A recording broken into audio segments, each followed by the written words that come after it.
ditadura aconteceu em 13 de maio de 1888 e foi o resultado de intensa mobilização pelo decreto da Lei Áurea, que pôs fim à escravidão no Brasil. Vamos parafrasear essa frase e perguntar o que na verdade houve no dia 13 de maio de 1888. Onde estava localizado o Brasil no âmbito mundial? Quais eram as mentes que naquela época já se fazia saber dos direitos dos negros? Tivemos ou temos até que ponto representantes significativos no país ou até mesmo em nosso estado para que a real liberdade fosse almejada em meados de 1888? Sejam todos bem-vindos à segunda live.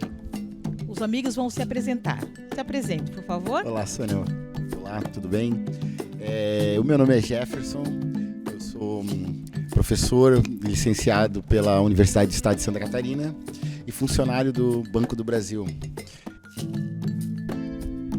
Olá, axé. Eu me chamo Soraya das Neves Pinheiro, sou pedagoga habilitada em educação infantil e já estou no magistério há 22 anos e sou ativista do MADEF, que é o Movimento Afrodescendente Francisquense aqui do nosso município, que já tem reconhecimento desde 2003. Mas antes dele ser MADEF, já existiam nossos ancestrais que cultuavam toda a nossa cultura pelos carnavais, pelas rodas de conversas, pela questão da religiosidade. Iratã? Olá, eu sou Iratã Curvelo, escritor, empregado público federal aposentado e atualmente eu estou como presidente da Academia de Letras do Brasil de Santa Catarina, seccional de São Francisco do Sul e também, como a Soraya, sou do movimento MADEF de São Francisco do Sul. Esse projeto é um incentivo cultural do governo do estado de Santa Catarina, onde fomos contemplados pelo edital Elizabeth Anderle, com o projeto Roda de Conversa de Cultura Afro-Catarinense, apresentada por mim, Sônia Curvelo. O assunto de hoje da nossa segunda live é Figuras Públicas Catarinenses. Quem gostaria de comentar a respeito? Falar primeiro. Bom, Sônia, posso começar? A gente quando na escola, no ensino, né? Chega tão pouco a gente divulga as nossas personalidades catarinenses, a gente passeia pouco, né, pelo ensino da história de Santa Catarina, né? E eu acho que isso deixa algumas pessoas distantes, né? Veja que eu sou nascido em Joinville e apesar da arte ter chegado até mim, eu sempre pude prestigiar o trabalho de músicos, de artistas mais próximos. Joinville está a 40 quilômetros de distância e eu vim conhecer o trabalho do Iratã, uma obra literária lindíssima, eu vim conhecer aqui em São Francisco, né? Então, assim, a gente, talvez, essas nossas personalidades precisam ganhar um cartaz maior, visibilidade, né? O Iratã aí trouxe um outro poeta que eu também não conhecia, né? Uma poesia lindíssima e a gente foi acostumado talvez com os mesmos nomes, com os mesmos rostos, né? E acho que isso afastou nomes importantes, assim, ou que fez com que eles chegassem tardiamente, né? Eu gostaria de ressaltar aqui a dança e o teatro, né, que foi aí uma linguagem que chegou para mim ainda na adolescência. E eu comecei a fazer teatro na escola e assim, parecia para mim tudo muito amador, né?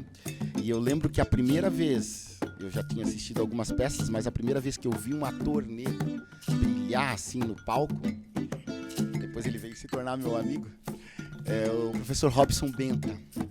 Eu vi ele em cena na peça Sair dos Sonhos.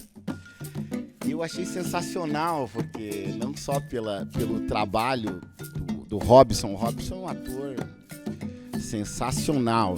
E não só por isso, né, aliado à técnica dele, né? Um homem daquela altura, né? Com aquela beleza, negro. E aí fazendo uma peça, um papel importante, aquele cabelão, aquele rosto bonito, aquilo deu assim, aquele uau. Ele me representa. Eu posso fazer isso, né? E acho que foi a primeira pessoa, né? E na mesma época, eu comecei a fazer aula de dança e eu fazia faculdade de fisioterapia. E eu conheci uma professora, que também veio se tornar minha amiga, a professora Ana Lúcia Martins.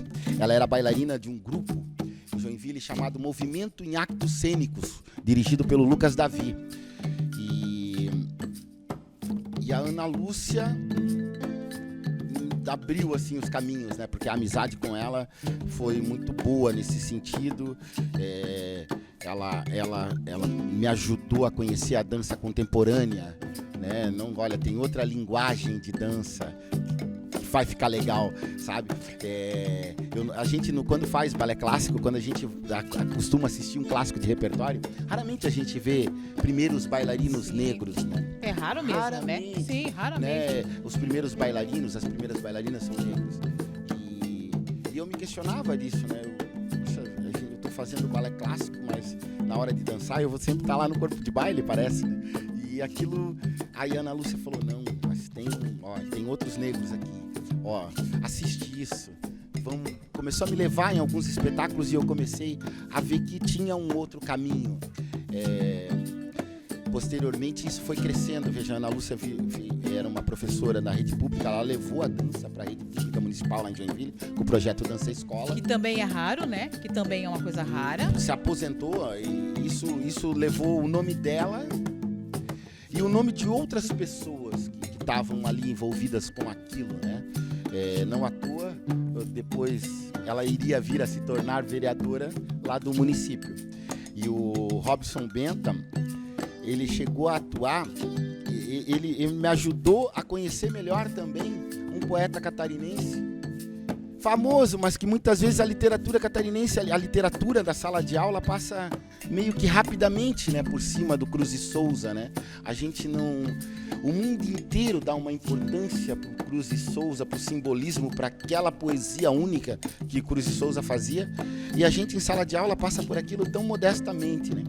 E o Robson mergulhou no universo do Cruz de Souza quando foi convidado para representar o Cruz de Souza num filme ao lado da Zezé Mota, Alva Paixão. E aquilo eu acho que foi, para mim, o ponto alto assim, de dois artistas catarinenses, né? Me sinto muito representado e muito feliz por hoje poder dizer que são dois amigos assim, que seguem aí muito trabalhando. Legal, bacana. E para você, Soraya? Então, nessa trajetória eu conheci várias, né? Fiquei espantada por um tempo. Hoje para mim é comum, o que não é para muitas pessoas. Temos o Luiz Donato Pinheiro, que é meu pai, que foi um grande jogador de futebol, né? Temos o pai de vocês, que é o Seu Conhecido Seu Vermelho, né? Que também faz parte do movimento, bem lembrado pelo Iratã, que eu lembro de menina, nós íamos e ele falando, fazendo a fala, empoderado. Duas tias, Eunice Pinheiro e Ernestina Pinheiro, que foram fundadores do carnaval também aqui em São Chico, da Mocidade, que era compunha pelo Maceió, enfim, meu pai, minha mãe. E uma pessoa que foi muito importante, mas que eu conheci a história tardiamente, que era o meu bisavô, Donato Bulhões Pinheiro. E eu conheci essa história, essa representatividade importante, numa situação em que eu levei uma amiga para entrevistar meu pai. Quando meu pai contou a história, eu chorei muito. Era uma história que o meu avô, ele era um militante portuário, né? E também contra a luta antirracista, porque não tinha como não ser, sendo um homem negro, né? E ele foi morto pela polícia, né? E nada foi feito. Enfim, mas com toda essa tragédia, ele ganhou até um nome numa escola mista, né, que era a escola aqui do Sindicato dos Estivadores, né? Era numa rua aqui acima, que eu não lembro o nome da próxima rua aqui. E aí eu fui descobrir isso quando meu pai contou para minha amiga. E eu fiquei pensando, né? Quanto tempo eu passei sem essa representação, sem essa importância, né? E eu perguntei pro meu pai, por que você não nos contou antes? Ele falou, eu achei que não era importante, né? Pela questão da não representação que a gente não tem dos nossos, né? E aí eu fiquei olhando para ele assim, sem dizer nada. Eu falei depois de muito tempo, comecei a falar, mas é importante, pai, é importante que o senhor nos conte. Eu sei que temos Antonieta de Barra, Cruz de Souza, que hoje a gente, né, tem apesar da questão ainda a passos lentos, mas a gente fala sobre isso, fala neles. E a professora Jeruse Romão também, que eu lembro que ela tem um volume, né? Se eu não me engano, é a Africanidades Catarinense. Ela tem uma infinidade de obras que marcam essa passagem do negro e a africanidade, a história do carnaval, inclusive tem a história de São Francisco aqui dentro. E Antonieta de Barros, o livro que eu estou aqui, inclusive, é o último livro que ela lançou. E tantas outras obras que ela tem por aí. E as palestras que ela dá são maravilhosas. E eu digo a professora Jeruse, porque se a gente, aqui no nosso município, eu sei que os livros chegaram até aqui, mas eu nunca vi ninguém falar sobre isso, nem professor, nem alunos. Eu até já perguntei para alguns e eles me disseram, não, esse livro eu não conheço. E eu tenho os volumes, eu posso emprestar se alguém quiser, porque é uma representação que não é só da cultura negra, é da população francisquense, né? Essa história não é só minha, é nossa, né?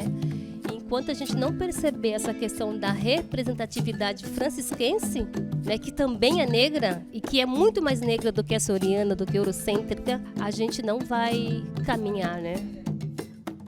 A própria história brasileira, né? Ela é bem mais negra, né? E bem mais indígena do que as pessoas pensam, não é isso? Que o europeu chegou bem depois, né? O europeu até chegou porque o Brasil, o povo indígena não queria trabalhar e o povo negro vai ter abolição. E quem é que então agora que vai trabalhar? Aí que eles começaram a vir, né? E aí vieram remunerados, né? Porque o escravo, o negro, trabalhava de graça, né? Pro seu patrão. E aí tiveram que chamar imigrantes, né? Italianos, japoneses, os alemães, que a nossa cultura catarinense é predominantemente alemã, não é isso? Para você, Iratã, a representatividade. Se nós formos pegar essa fala sua, Sônia Regina, eu vou dizer para você que esse processo do negro no solo brasileiro de ser desconsiderado, né? De forma que não pudesse acessar o seu chão, né? Ser um teto, ele começa em 1850, com o decreto 650, que determinava o decreto de terras, onde se potencializava ali... 1400, né? 1850, ali onde se potencializava com aquele decreto a não propriedade para os negros. E veja bem, eu estou falando 1850, já havia um quantitativo de negros libertos e que saíam da Casa Grande, procuravam espaços onde não tinha nada, era mato, construíam ali sua casa, seu casebre, plantavam, porque eles eram exímios na agricultura. E quando houve o decreto dizia que as terras que não tivessem escritura, a União ia tomar, o Império ia tomar. E eram essas terras, dona Regina, que fez com que fossem vendidas aos senhores e potencializava o movimento da imigração no solo brasileiro. Olha que desconsideração. Vale lembrar, Iratã, que a Guerra do Contestado, ela potencializou isso, ajudou isso, né? Era o Império lutando com o seu próprio povo, né? Um povo de pele escura, né? Que estava aqui em Santa Catarina, que ocupava já a terra, o caboclo da terra, já tinha gente aqui, e que foram colocados meio que para o canto para essa ocupação germânica, né? Esse processo que o amigo muito bem falou agora, também tem a questão dos bugres, né? Que também tiveram essa forma de brusca, né? De serem tirados do seu chão, ceifados, mortos na verdade, né? E feita aquela limpeza no solo para que a imigração, aquele branquecimento, para que o europeu que chegasse, nas condições que chegasse, com ganho de terra, com algum recurso da coroa e com oferta de coisas agrícolas, né, produtos agrícolas, pudesse estabelecer de forma tranquila e pacífica. E o mais interessante que eu achei, que eu fiquei chocada, é que quando a princesa Isabel assinou a Lei Áurea, queridos, era só 5% das pessoas que estavam escravizadas, porque o resto já tinham sido libertados. Começou primeiro no Ceará. O Ceará foi o primeiro estado que já tinha libertado os negros. Depois veio o Amazonas e foram libertando, porque eles viram que não tinha mais condições de superar, porque a própria o britânico lá, os britânicos vinham invadir o Brasil. Então, na hora que ela assinou, olha só, na hora que ela assinou aquele documento, era só 5% só dos negros que estavam ainda escravizados. Os outros já tinham conseguido a sua libertação. Com a alforria, o próprio Estado, o próprio Senhor, né, tinha libertado eles. Nesse ponto, eu quero acrescentar para ti que a coroa inglesa, em 1822, fez a lei Bill Aberdeen, que abolia o tráfico de escravos no Oceano Atlântico. E o Brasil foi citado nesse decreto como um país escravagista. E a coroa britânica atentou para essas questões e o governo brasileiro, na época, não deu importância para isso. É por isso que hoje nós dizemos assim e nem sabemos. É coisa para inglês ver. A lei foi feita, ela foi atribuída um peso pelo governo inglês e o Brasil simplesmente a desconsiderou. Sim. Mas fale da sua representatividade. A minha representatividade, Sônia Regina Curvelo, eu preciso dizer para ti que eu tive uma avó chamada Olímpia da Conceição Curvelo. Uma senhora que se reunia no quintal da casa dela com os netos e contava muitas e muitas histórias como nós conhecemos os nossos griots. Dessas histórias, algumas ainda poucas na lembrança, mas a gente começa a perceber ao longo do tempo que a invisibilidade do negro é fato. Eu vejo a fala da nossa amiga Soraya falando do avô dela aqui e vejo que é um fato de relevância e de importância que marca e que ficou esquecido no tempo.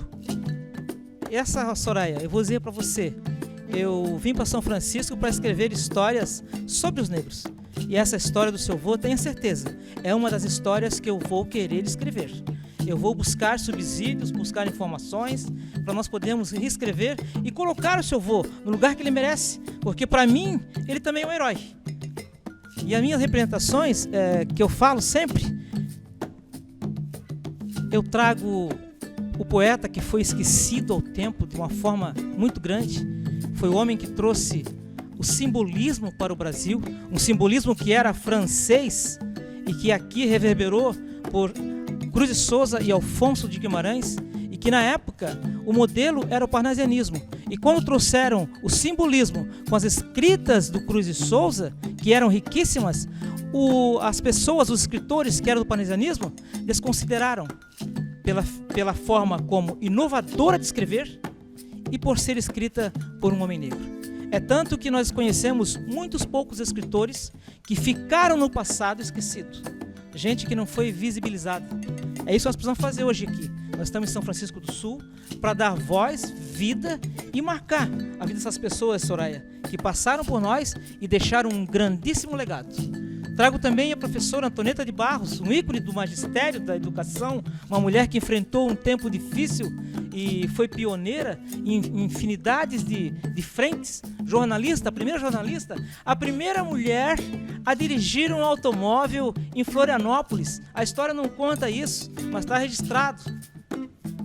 Antonieta enfrentou várias lutas. Ela foi uma das primeiras pessoas a ser inserida no movimento internacional que já brigava pela valorização da classe dos professores.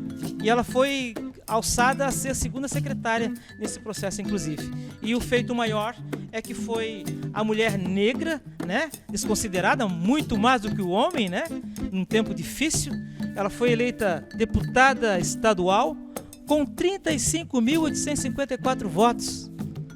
Olha a grandeza desse feito dessa mulher, que marcou a história por ser a nossa primeira deputada estadual negra em Santa Catarina e no Brasil.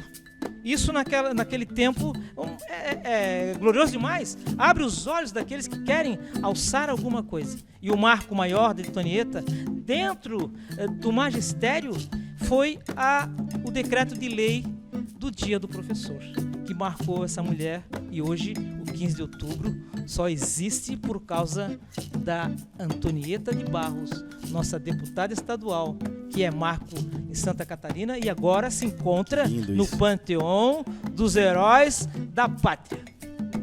Eu queria chamar a atenção para uma parte, olha, inspiradora esse fato histórico que você traz para nós, Iratã. Eu queria chamar a atenção para um mecanismo, para uma ferramenta que eu acho que hoje, Sônia, é muito importante, que é a internet, né? As redes sociais, né? Veja, eu demorei para conhecer o trabalho do Iratã. O trabalho do poeta Alzemiro, para mim, é novidade. Olha só há quanto tempo um poeta que já é falecido. Hoje as redes sociais, elas ajudam a acelerar, né? O jovem hoje, o jovem negro, o artista, ele consegue usar essa ferramenta da rede social para potencializar o seu trabalho, né? Eu tive um aluno, foi meu aluno em sala de aula, o Lucas Vieira. Ele já na escola, ele já tinha o rap como referência, né? Já escrevia coisas bem legais. E pegou essa fase e soube usar essa ferramenta já quando formou a primeira banda, depois sozinho, o KVO, que é como ele assina os trabalhos dele, e usa a ferramenta da rede social com música autoral própria. E aí isso fez o quê? Levou o rap de Santa Catarina para uma outra visibilidade. Um outro exemplo aqui em São Francisco do Sul é a banda Caiçara, né? Que coisa linda que é a banda Caiçara. Essa banda é demais, né? Que coisa... a beleza, ver uma banda da nossa cidade fazendo música autoral, né, com aquela identidade, daquela forma, enche os olhos, né? E as redes sociais potencializam esses trabalhos, né? Hoje, talvez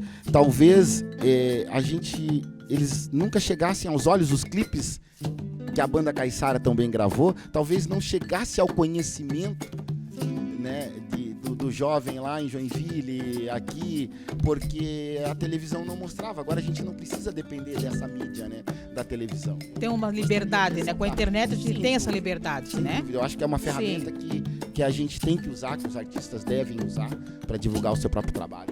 Sim. E é interessante também, queridos, por mais que queiram apagar, né, essa história do negro, tanto que Rui Barbosa, quando foi, na época dele lá, que ele foi ministro da Fazenda, né? Olha que incrível, ele resolveu queimar todas as informações que tinham a nosso respeito. Não é, Iratã? Todos os registros que haviam na Casa dos Senhores, com a relação à chegada dos escravos, os seus nomes originais e os nomes que eram atribuídos a eles depois que viravam escravo do Senhor. Jefferson, isso é muito triste, Jefferson. É triste. Eu me chamava acho lá... que foi o maior equívoco, talvez. Eu me chamava lá Wakanda, passei a ser chamado aqui de João. Não, Iratã, isso faz com que, na hora de buscar uma genealogia, né, a gente vai andar e a gente para num determinado ponto, né? Porque a partir dali eu não consigo saber se o meu ancestral veio do Congo, né? Ou se de Moçambique. Eu não tenho essa informação e isso é ruim. Nesses livros, Jefferson, tinha todo esse registro. Você ia conseguir hoje buscar essa informação e saber de onde é que veio toda a nossa ancestralidade. Mas Rui Barbosa, a pedido, né, a mando, para que o povo negro não pudesse depois, com um documento na mão, poder pedir, quem sabe, uma indenização para o seu senhor. É isso que foi feito. Uma nacionalidade, né? Uma dupla nacionalidade que os jovens fazem tanto hoje. Também. Né? Uma pessoa aí de sobrenome alemão, italiano, muitas vezes ele consegue, para uma viagem, para um curso, para uma especialização, usar esse recurso da dupla cidadania que pode ajudar, né? Não que isso seja um objetivo, mas às vezes pode ser um mecanismo, né? Sim. Só para complementar essa fala, eu queria dizer para ti que desses livros, que cada senhor tinha o seu, apenas um quantitativo foi encontrado na cidade de Ribeirão Preto e se encontra em Brasília, no Centro Cultural. Deixa eu citar uma outra referência que eu esqueci, que é o seu Isidoro Curvelo, que foi prefeito interino dessa cidade. Você imagina um homem negro, eu não lembro se foi em 1944, eu sei que tem a foto na galeria da Prefeitura Municipal. E esse homem leva o nome na escola de um território quilombola, de remanescentes quilombola, que é aqui na Tapera, no Caraí, e que nós não sabemos a nossa história, que aqueles alunos não sabem essa história. né? E essa história nossa, é do povo francisquense, não é só minha como sendo mulher negra ou filha de pessoas de um grupo étnico negro, mas sim da comunidade francisquense, e ela não é contada. E se não for contada por nós negros, ela não vai ser contada. Soraya, minha querida, eu quero dizer para você, boa essa fala sua, referenciar um ancestral meu também, Isidoro Curvelo. Nós conhecemos muito bem essa história da invisibilidade que se dá. E eu quero dizer para ti, em primeira mão aqui, que eu estive há 3 semanas na Secretaria de Educação e deixei lá, como presidente da Academia de Letras do Brasil de Santa Catarina, seccional de São Francisco do Sul, um pré-projeto para que nós possamos levar a literatura para a escola, oficinas de literatura, construção poética e trabalhar a africanidade nas escolas. E eu só fiz uma única exigência, que esse processo começasse pela escola Isidoro Curvelo, porque eu quero começar a construir essa história lá e ter a história do Isidoro Curvelo na palma da mão e publicar um livro. Esse é o meu sonho. Que nós possamos, né, descobrir a nossa ancestralidade mesmo, a nossa história, porque parece um quebra-cabeça que não está montado. Faltam algumas peças, não é isso, Soraya? Parece que faltam algumas peças, né, da nossa ancestralidade. Tem alguns livros que você quer comentar, Iratã? Se você me permitir, eu queria falar para vocês o seguinte: se falarmos de Cruz de Souza, eu tenho aqui trouxe um exemplar do primeiro livro que ele lançou, Missal. Essa é a primeira obra que lançou no solo brasileiro a literatura do simbolismo. É esse livro aqui que marca a vida de Cruz de Souza, principia a vida dele nesse cenário. Quero trazer também um outro livro aqui, dizer para vocês que esse livro é riquíssimo, belíssimo. A nossa amiga Soraya já citou muito bem, é um livro de Antonieta de Barros, professora, escritora, jornalista, primeira deputada catarinense negra do Brasil, de autoria de Jerusi Romão, alguém que tem uma vivência dentro do movimento negro na Grande Florianópolis, uma combatente, uma ativa combatente, e que tem feito a diferença, não só em Santa Catarina, viu, Soraya, mas no cenário brasileiro. Jerusi Romão é alguém que nós precisamos olhar com mais afinco e ler as obras, porque as obras dela nos trazem muitas coisas inovadoras e que traz a nossa consciência. E para finalizar, se você me permite, eu vou trazer a obra aqui desse escritor que eu trouxe à tela, chamado Alzemiro Lídio Vieira. Esse homem é um homem negro que no ano de 1963 alçou, através de concurso, Jefferson, a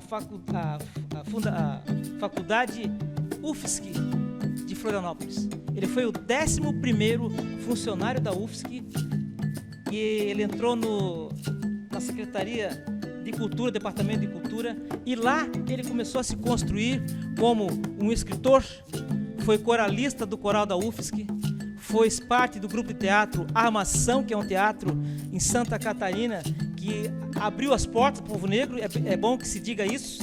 Alzemiro foi uma desses expoentes, e inclusive ele foi protagonista de uma peça de Gianfrancesco Guarnieri. Eles usam black tie, ele fez o ator principal, o metalúrgico, né, indignado com as mudanças que a tecnologia e o mundo moderno nos trazimos. Sim. Obras essas que estão aqui, Mundo Neutro, Confronto, Gotas de Afeto, Vertente, um livro interessantíssimo. E esse último livro que ele lançou, Mutação. É nesse cenário, em Florianópolis, vivendo por lá, fazendo as minhas incursões, eu conheci esse homem declamando na Assembleia Legislativa. E a partir daquele dia, eu me encantei com a postura desse homem naquele palco. E eu passei a seguir esse homem e acompanhar ele. E nasceu agora essa obra aqui, uma biografia de Alzemiro Lídio Vieira. Ele faleceu em 2013 e essa obra eu construí ela com a família de Alzemiro Lídio Vieira, a esposa dele, a dona Elza, e a filha dele, Raquel. Alzemiro, esse ano, ele vai fazer 10 anos que faleceu. E nós estamos já num projeto de compilarmos toda a obra dele, acrescentando essa minha biografia e mais alguns trabalhos que ele tem, que ele fez muito teatro. Nós queremos também colocar esses textos que ele construiu para que nós possamos valorizar e dar vida a esse homem negro que deu a vida inteira pela arte, pela cultura e falou das mazelas que o povo negro enfrenta. Tinha uma época que se dizia assim, ó, o café é o Brasil e o Brasil é o negro. Porque ele que fazia, né, toda aquela movimentação para que o Brasil fosse essa potência que o Brasil é hoje. Tanto no café, como no açúcar, né, na cana-de-açúcar, no minério também, em todos os momentos, né? No Brasil colônia, depois na República, o negro estava ali construindo esse Brasil que a gente vê hoje, né? Sem dúvida, que as escolas de samba ressaltam muito bem, né? Sim. Até puxar esse ponto, né? A gente precisa que Santa Catarina valorize cada vez mais o carnaval, né? O carnaval, às vezes a gente vê algumas falas assim das pessoas tentando dar um caráter de coadjuvância negativo para o carnaval, né? Ressaltando as negatividades, como se não tivesse bebida em outras festas, como se não tivesse coisas ruins lá no Estante Show, lá na festa da cidadezinha lá italiana, né? Os problemas de uma grande festa, eles ocorrem em qualquer uma, né? Onde tem álcool, diversão, tem também problema, né? Os problemas podem aparecer ali, mas o carnaval ele tem uma importância cultural para os nossos artistas que é sensacional, né? Muita gente eu conheci no carnaval, histórias de muitas pessoas eu conheci contadas pelas escolas de samba. São Francisco do Sul tem escolas de samba com muito tempo de história, né? Que precisam ter esse valor cada vez mais exaltado, assim. A gente não pode minimizar o carnaval. Eu acho que vale a pena. E sem contar, Jefferson, a pesquisa que eles fazem para fazer as músicas, sem né? dúvida. Né? É uma pesquisa grande, enredo, né? E depois vai contar todo aquele enredo daquelas alas que tem ali. Tudo aquilo ali é cultura e é arte, né? Da mais pura, né? E sem contar, assim, que eu mesmo já coreografei comissões de frente, colegas artistas que vão pro carnaval, que acabam tendo ali mais um ramo de atividade, Sim. Né? Um vínculo empregatício.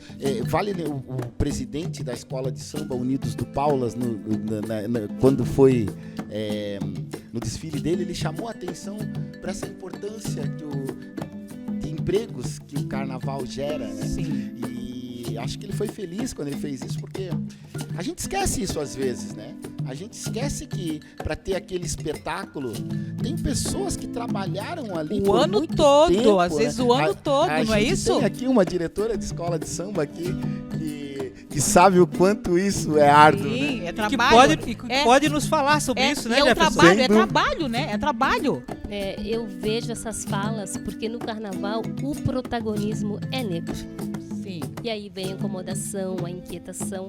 A Mangueira esse ano teve um enredo que dizia: quando o verde encontra a rosa, toda preta é rainha. Cara, eu me senti a rainha naquela hora. Eu ouvindo da TV, né? Porque meu pai era mangueirense de coração, enfim. Eu disse, cara, eu nunca tinha parado para pensar nisso. Realmente nós somos o protagonista. E isso incomoda, infelizmente incomoda. Sim. E eles querem nos distorcer, né? Desconstruir toda a nossa Nos história. menosprezar, Porque o carnaval é um planejamento. Imagina, você planeja, você constrói, você faz fantasia, você pesquisa uma música para contar uma história de alguém, de algum lugar, de um território. Gera né? empregos, você tem que falar, né? Gera Exatamente, bastante empregos, a questão né? econômica. Então Sim. tem todo um protagonismo que, enfim, não é aceito. Gente, nós estamos aqui no espaço do Centro Cultural Esther dos Passos Rosa. Queremos Gratidão agradecer. esse espaço. Queremos agradecer por esse espaço, Riquíssimo, por sinal. Que pertence a nós também, né? que pertence a nós também. Axé. Nos siga em nossas redes sociais que são inscritas aqui embaixo. E até a próxima live.